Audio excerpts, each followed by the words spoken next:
Welcome to the Anxious Love Coach podcast, the place to be to create meaningful, conscious, secure, long-term partnerships. Here we talk relationship anxiety, relationship OCD, and creating healthy dynamics with your partners so that you can experience that secure, loving connection where you both feel committed and confident. My name is Natalie Kennedy, and I am your host. I'm a relationship anxiety coach and meditation teacher. I've had a practice for 8 years working with clients battling anxiety, and after experiencing an extraordinary shift in my own healing relative to relationships, now work to combine my experience as well as my training to help others trust themselves within relationship. I've been to the edge and back with my partner from my own experience with relationship anxiety and have come out the other side. I feel constantly blessed and at ease in my choice of partnership. So I want to pass the tools I've learned along to you to help you trust yourself in relationships while also creating magnetic dynamics with your partner. Our partners are our mirrors designed for our expansion, and the challenges exist to wake us up to ourselves, not destroy our beautiful partnerships. I believe that most mainstream relationship advice today can be a really big source of anxiety and dissatisfaction. So let's jump in and normalize the challenges that we go through, call out the flaws in today's messages about love without being old-fashioned, and awaken our intuition and wisdom. If you haven't yet, be sure to join my community over on Instagram, TikTok, and YouTube at Anxious Love Coach. You can also request a free 30-minute relationship anxiety assessment over on my website at anxiouslovecoach.com. I've got a wonderful relationship anxiety meditation available to you as thanks for subscribing to my email list. Thanks for being here and enjoy this episode. Hello, my dear friend. Welcome back to the Anxious Love Coach podcast. In this episode, we are going to be trying something new.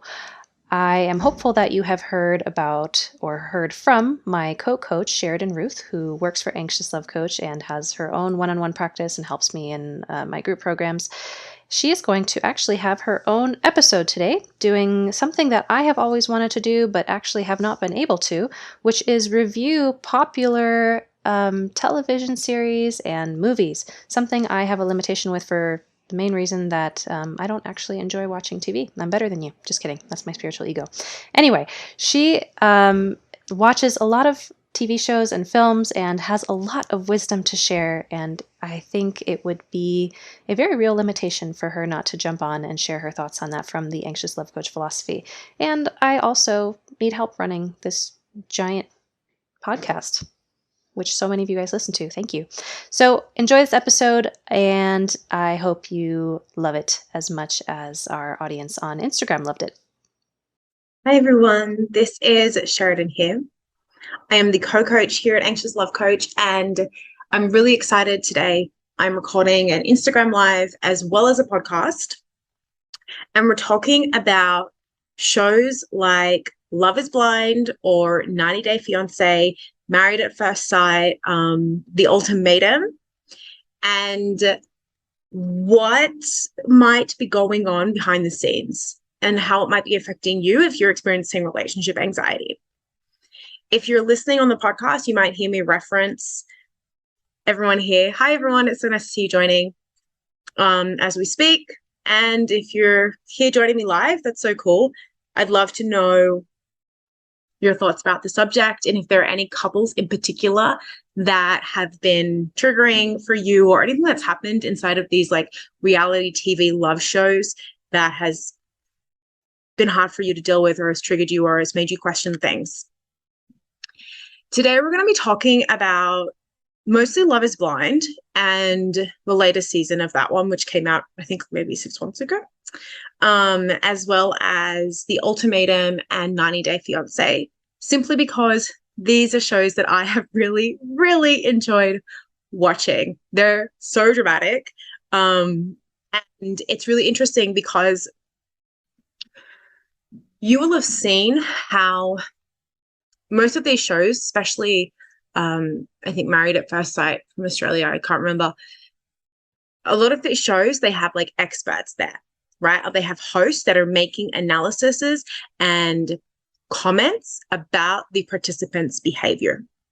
Then we have people like you and I and our friends and our co-workers and our colleagues and our mums and our aunties and our uncles and everyone also making comments about what's happening inside of these relationships, right? So there are all of these people who have all of these opinions about what is happening for these participants.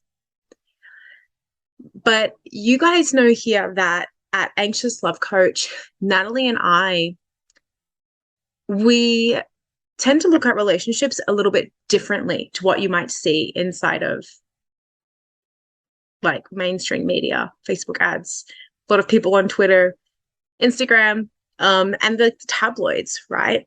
I was just in an airport recently and I saw, like, you know, those trashy magazines, and I was genuinely surprised that they still exist, but that type of thing. We like to look at relationships and give advice that is not outdated, that isn't oppressive, that doesn't put you in a box, and that really validates the very real fears and emotions that come up when you are in a long-term relationship or you're choosing to get emotionally involved with somebody. I hope that that makes sense to you. So I was eating my Weet-Bix. If anyone has ever been to Australia and then lived away for a while, I just got back. I haven't been here since last year. And I just got back to Australia.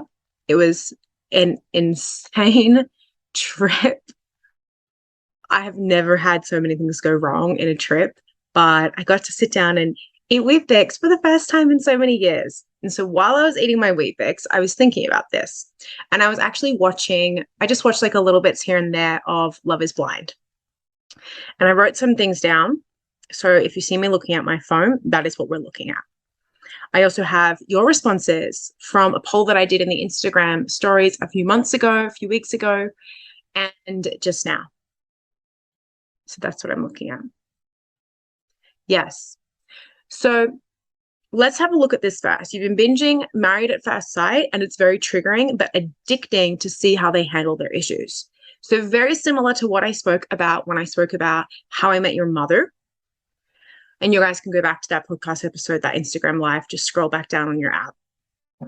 I want us to remember that the reason that we have media, this is the reason that we had plays and theater, like all the way back when humans were sitting in coliseums around a couple of people, even before women could even be on stage, right? And they had men dressing as women.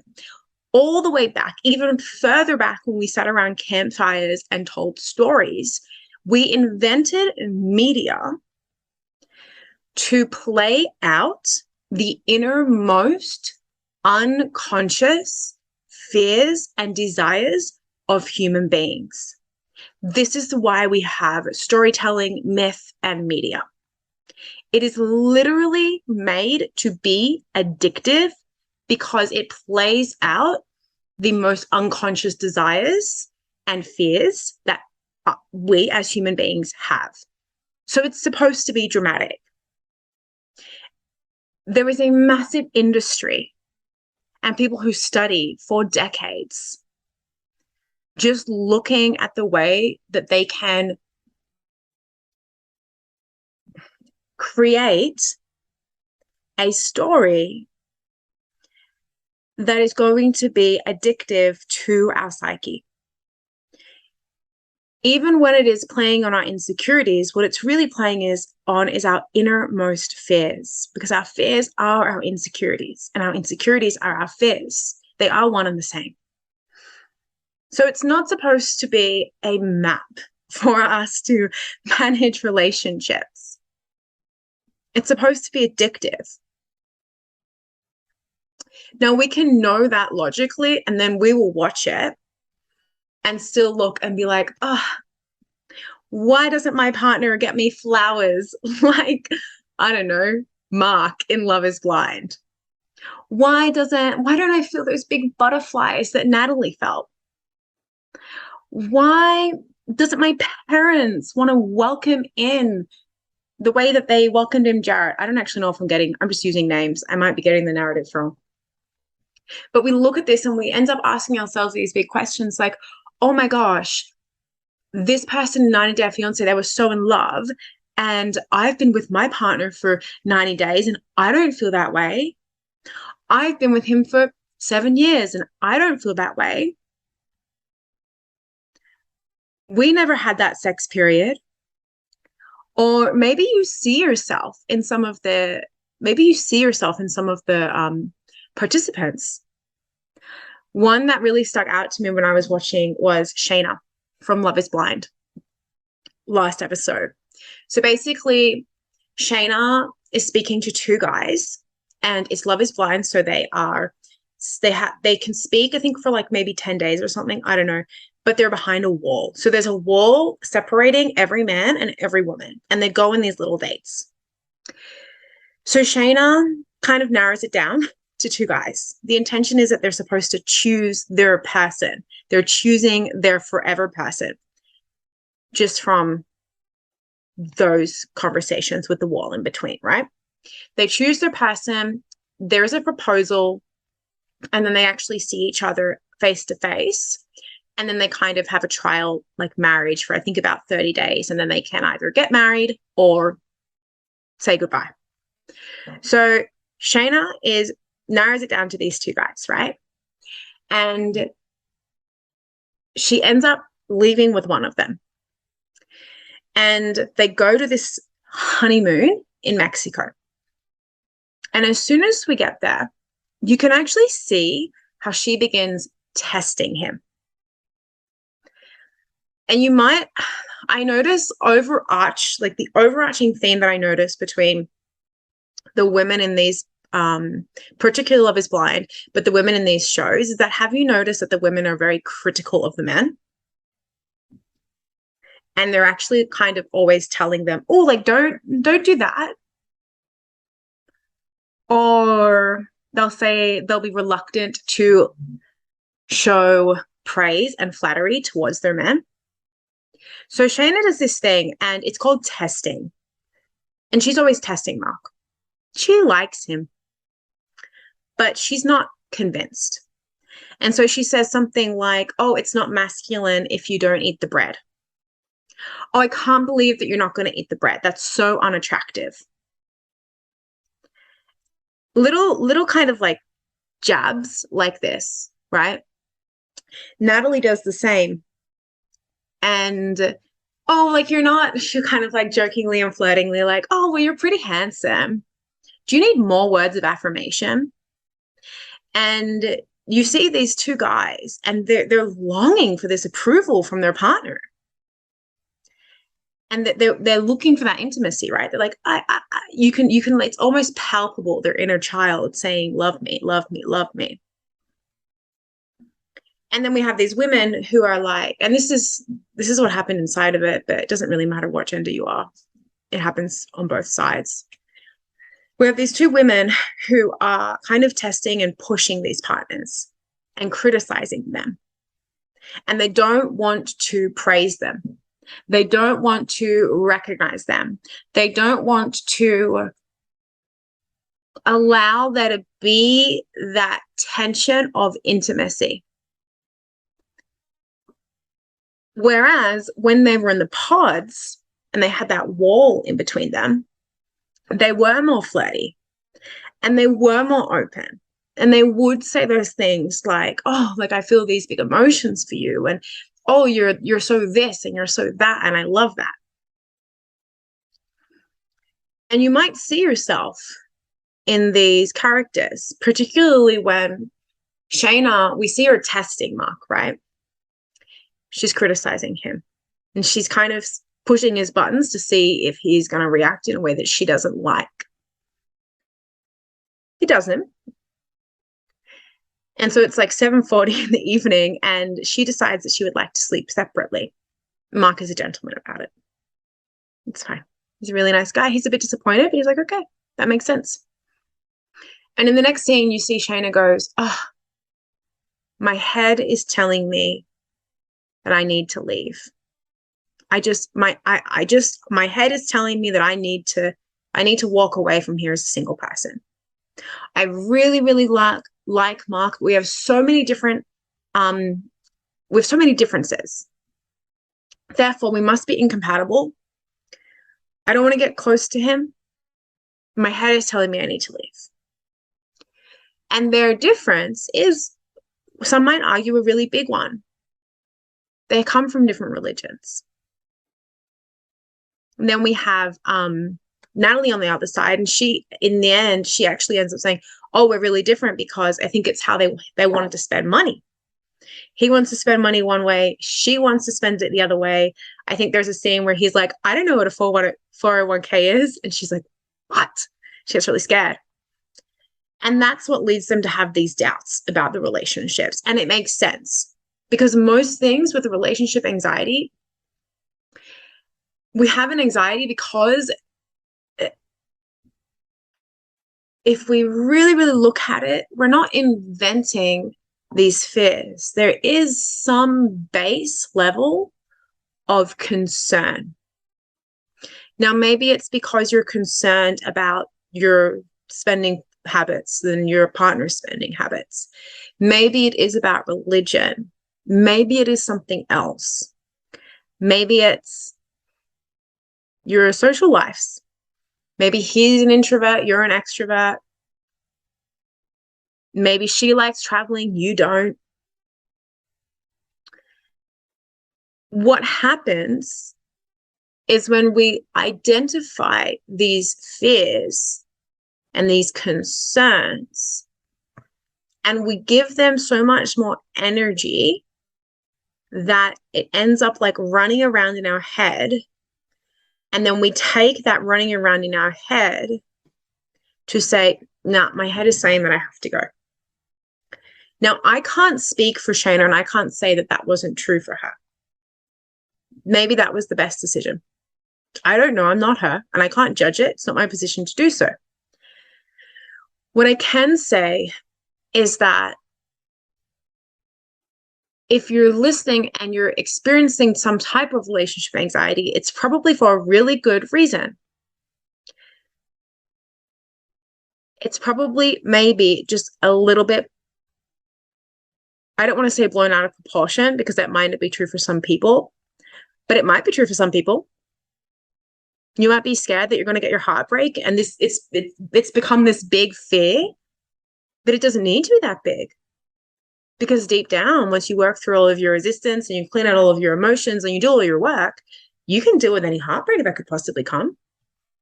You're okay and you're strong enough. You just got to do the digging to find that strength inside.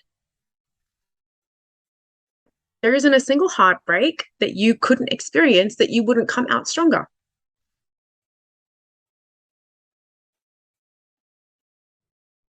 Or maybe it's something like religion or finances. In a lot of these shows, we see an incompatibility like this, or we see a difference like this. And just like in our minds, oh, we're not on the same page. We have to break up. But when we maintain ourselves in that loop of we're not on the same page, we have to break up. Should we break up? I don't know if we should break up. I'm not really sure. Like, we don't agree. We have different lifestyles. I'm not sure. We use all of his energy figuring out if we should break up, that if we were to let go of that question, we could actually address the real fear that's lying underneath and free up all of that energy for a creative problem to be found.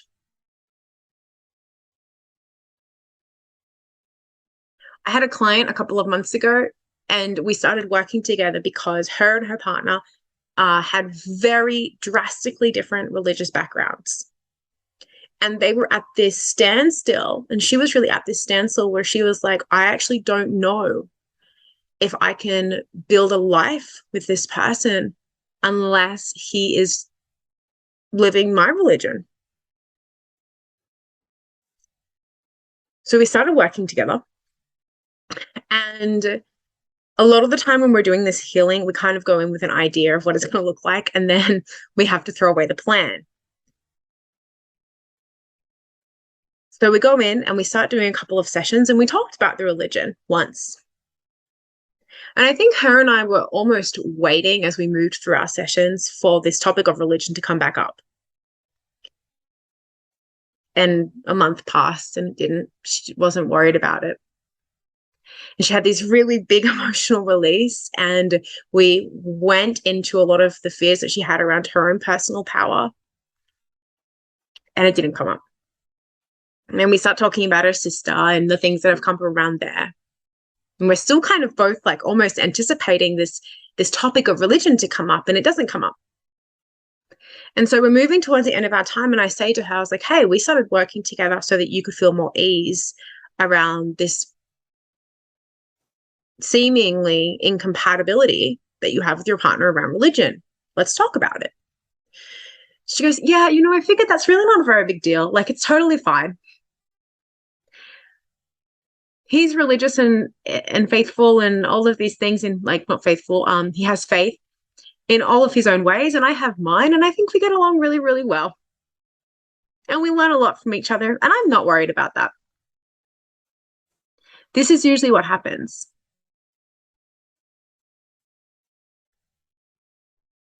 But when we're looking at these shows like Love is Blind, 90 Day Fiance, The Ultimatum, you see them get stuck in these, but is he attractive enough? Do we have the same values for finances? And sometimes we assume that we should also therefore get trapped up in those.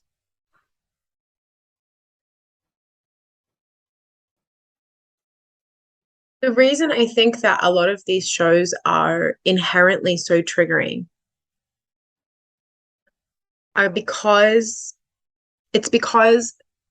they're based on this very Disney romantic idea that there is one person for you out there. That when you find that person, your life will be perfect. And that person will also be perfect. Now, I don't know how many people there are out there for each person. But I do know that no one is perfect. No relationship will be perfect. That each one is going to have its own challenges and difficulties.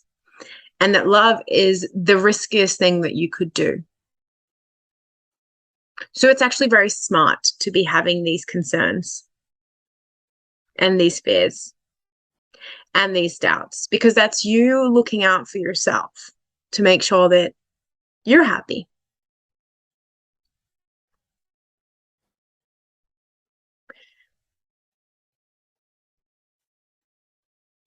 There are a lot of things that happen inside of these that I think a lot of women can resonate with. I'd love to know.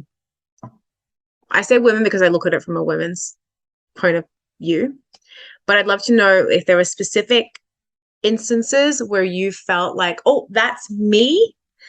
And this person is either saying yes or no, therefore what should I do? Yeah, they don't allow any space for nuances. I don't think it would be very fun if they allowed space for nuances, because we would end up being like, we don't know. And that's not dramatic. But for example, one that comes up a lot for me, one that is more personal to me, and that I see come up a little bit inside of the Facebook group, was actually the dynamic between Jarrett and his partner in Love is Blind. I can't remember her name, but essentially the dynamic was that he was going out a lot. They're doing this trial thing where they're trial living together. And he was going out with his friends every night and coming home at 5 a.m. and then going to the gym and then coming back and then saying hello to her and then going out again with his friends. And I want you to look at this from a different perspective, because it's very easy to slide into the perspective that she had, which was you need to act like a married man and you need to not spend so much time with your friends. I think that's an understandable position for her to have. But what if we looked at it like this? When we are in the beginning of a season, no matter if it's 90 Day Fiance or Love is Blind or The Ultimatum or anything else, there's this like newness and freshness, and it's like an adventure. And it doesn't feel very real. So everyone is pretty comfortable with it because there's no threat of intimacy or threat of heartache. When you are insecurely attached, you're either fearful or you see intimacy as a threat, or you see the loss of that intimacy as a threat. It all comes back to like how comfortable, how much space do you need between you and the other person to feel really safe and comfortable? And so if we look at these things, Jarrett gets really involved with this wonderful woman who he loves and adores. And it's feeling very real. And it's like right there. And that's really scary because he's about to marry her. So his response might be to go and spend time with his friends, to reclaim some of his individuality. And her response is more like, no, I need to know that we are like an item and a unit and doing everything together before I can say yes to marrying you. But it's not about whether or not he's going out. It has nothing to do with it. She doesn't feel secure with him. She doesn't feel loved. She doesn't feel seen. And he doesn't feel freedom. It has literally nothing to do with him going out. That's just the one strategy. So what would happen if instead of fighting about the schedule of how often do you go out this week, the individuals were able to see the fears underneath that and see the needs that are not being met underneath that, meet each other with compassion, speak with each other to each other with curiosity instead of judgment, and then they will be able to move through that as a really, really strong couple. Because I can bet you, whenever you're judging your partner for doing one thing or not being around enough or spending too much time working or not enough time working, what's happening is you're saying emotionally, we're not as attuned as I would like to be.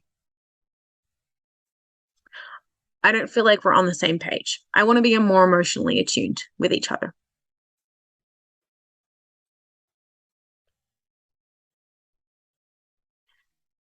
So we can address that. And now none of this actually gives you that like elusive answer of, is this the right person for me? Yes or no? I don't know.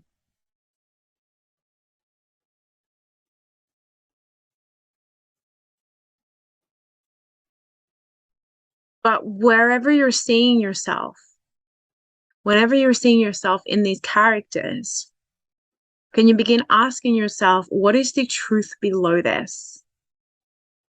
It's so funny. As soon as I said, I don't know if this will answer the whether or not this is the right person for you, like half of the people left in the live. I don't have that answer for you. I'm sorry. But can we actually start like going beneath that and dealing with all of the fears and the doubts and the unmet needs and the insecurities that probably have very little to do with your partner and more to do with yourself and your future, and then actually make a decision together? Because this is the same with the ultimatum. In the ultimatum, they actually spend time with another partner. So they kind of switch partners. There's like a group of them, and they actually switch partners. And they, like, let's say Jack spends more time with Bethany, and Bethany and Jack actually came to the show with different partners, and their partners spend time with other people, and they do this like trial marriage, essentially, with different partners. And at the end, they have to say, well, are we going to leave with this new partner of ours, or are we going to go and get married? And the ultimatum is a problem because it doesn't matter what the decision is that you make, either with your partner or by yourself. What matters is how you make that decision. When you see a little bit deeper than the fear that your partner has around getting married or not getting married, and you communicate with them in a loving way without allowing your triggers to take over and your fears to take over, and you're like, my clock is running out, I'm not being respected, to take over, the answer becomes very clear for both of you. And these decisions are made from a place of spaciousness inside. They are not made from a place of urgency. I've got to figure it out before Tuesday. I've got to figure it out before Easter. I've got to figure it out before it's Christmas and I have to take him home or not. They're made from a place of spaciousness inside.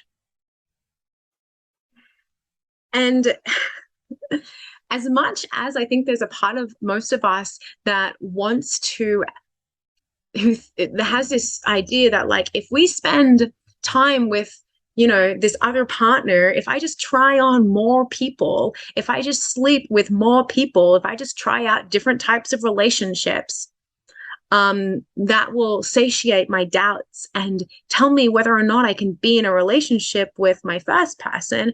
It's not a sustainable, it's not a sustainable practice. It's not a sustainable way of making decisions. And I would also go so far to say it doesn't work. You might break up with Jack and date Bethany. And in the process of dating Bethany, you go, oh my God, I really miss Jack. He was really amazing. But that doesn't get rid of the fears that you might have around choosing one person for the rest of your life, or not. It doesn't get rid of the fears that you have around being able to withstand possible heartbreak, or not. Or the fears that you have about getting really, really close to somebody and allowing them to see you at your most vulnerable, or not. You're just replacing one for the other. And you're just riding through a different pattern. If you just keep dating one person and the other and waiting for the anxiety itself to dissipate, probably it's not going to happen, because the anxiety has nothing to do with them and everything to do with you.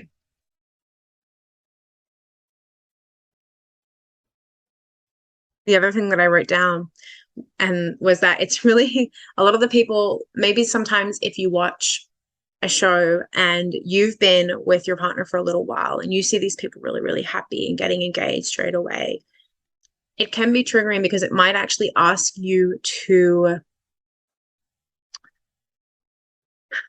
release the beliefs that you've made up about your own relationship. Let's just say you've been together for 3 years and you're ready to get married and they're not. And you watch 90 Day Fiance, and there you have people who are sailing off into the sunset, happily married after 90 days together. And in your time with this person, you've created a narrative that, no, successful marriages, you need to know each other for a while before you can get married. That's the belief that you've adopted. And so if you're going to believe that Jack and Bethany can go off and get married and be happy together, you have to let go of your belief that it takes time to meet somebody and get married and be happy, which means you're going to have to grieve the fact that you haven't had that happy ending in those 90 days, even though there's a part of you that deeply wants it. So whatever you're judging somebody else or feeling triggered by somebody else, ask yourself, if I accept that reality to be true, whatever they're experiencing to be true, what does that mean that I need to feel inside? If that is true, do I need to feel angry? Would I feel angry?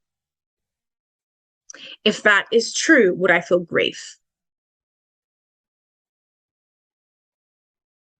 Start getting really, really curious.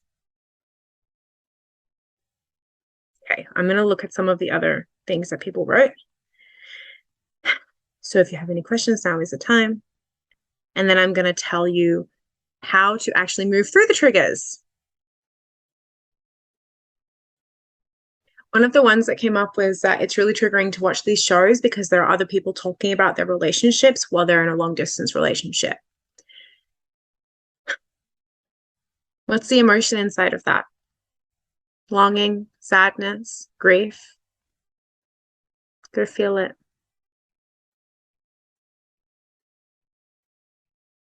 Another one came up around their partner having different drinking habits, and this actually being mirrored in the show, that he likes to drink more. Once again, What is that? What are you afraid of happening if he doesn't stop drinking? What emotion is that touching inside of you? What story do you have about drinking? I have this Andres smokes, and a lot of my family has passed away from cancer. And it's really difficult sometimes for me to see him smoking because it scares me. When that happens, my job is to go and sit with that sadness and sit with that fear. And when I've alchemized all of that and I'm coming from a spaciousness inside and neutral emotions, then I might say something. But never from judgment, never from blame, never from you did this. Because that's immediately going to provoke the defense mechanisms that your partner has. Because nobody wants to be seen or spoken to in that way. Even if you're being really, really nice, there's a subtle energy that your partner is still going to be feeling.